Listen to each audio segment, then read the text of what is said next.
ఖమ్మం జిల్లా పెనుపల్లిలో school bus ప్రమాదానికి చోటు చేసుకుంది. వివేకానంద స్కూల్ బస్సు కాల్వలోకి బోల్తా పడింది. ప్రమాద సమయంలో బస్సులో దాదాపుగా 100 మంది విద్యార్థులు ఉన్నట్లుగా కూడా తెలుస్తూ ఉంది. అతివేగమే ఈ ప్రమాదానికి కారణమని కూడా స్థానికులు చెప్తూ ఉన్నారు. దాదాపు 40 మంది చిన్నారులకు తీవ్ర గాయాలైనట్లుగా కూడా సమాచారం అందుతుంది. క్షతగాత్రులను ఆసుపత్రులకైతే తరలించినట్లుగా తెలుస్తుంది. ఘటనా స్థలానికి పోలీసులు ఇప్పటికే చేరుకున్నట్టుగా కూడా ఇప్పటివరకున్న సమాచారాన్ని బట్టి తెలుస్తోంది.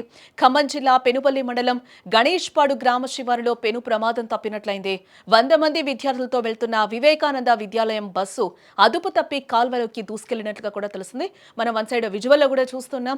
ఎంత వేగంగా వచ్చుంటే అక్కడ పక్కకు పడిపోయిందో కూడా మనకి స్కూల్ బస్ తెలుస్తూ ఉంది. అంత దీంట్లో కూడా ఆ ప్రమాదం జరిగేటప్పుడు 100 మంది విద్యార్థులు ఉన్నట్లుగా కూడా గుర్తించడం జరిగింది. ఆ రోడ్డు ఆ పక్కన పడిపోయిన ఆ గొయ్యి కూడా మనకి ఒకలాంటి డౌన్ కున్నట్టుగా కూడా కనిపిస్తుంది. అక్కడికి పక్కకి బస్సు మొత్తం టోటల్ గా పడిపోయినట్లుగా కూడా మనకి అక్కడ సిచ్యువేషన్ బట్టి అయితే మనకి అర్థమవుతుంది. ఈ ప్రమాదానికి అతివేగమే కారణం అని కూడా తెలుస్తూ ఉంది. ఈ ఘటనలో సుమారుగా 40 మంది విద్యార్థులు తీవ్రంగా గాయపడినట్లుగా కూడా మనకి సమాచారం అందుతుంది. గణేష్పాడు అలాగే ఎల్ఎస్ బంజర్, కేఎం బంజర్ వంటి గ్రామాలకు చెందిన దాదాపు 100 మంది చిన్నారులతో ఉన్న బస్సు గణేష్పాడు శివారులోకి రాగానే ఒక మలుపు వద్ద డ్రైవర్ అతివేగంగా నడపడం వల్ల అదుపు తప్పిపోయినట్లుగా తెలుస్తోంది. ఈ స్కూల్ బస్ చూస్తూ ఉండగానే బస్సు పల్టీలు కొట్టి రోడ్డు పక్కనే ఉన్న కాల్వలో కూడా పడిపోయింది. బస్సు కాల్వలో పడగానే లోపలున్న విద్యార్థులందరూ కూడా ఒక్కసారిగా భయంతో కేకలు వేయడం జరిగింది.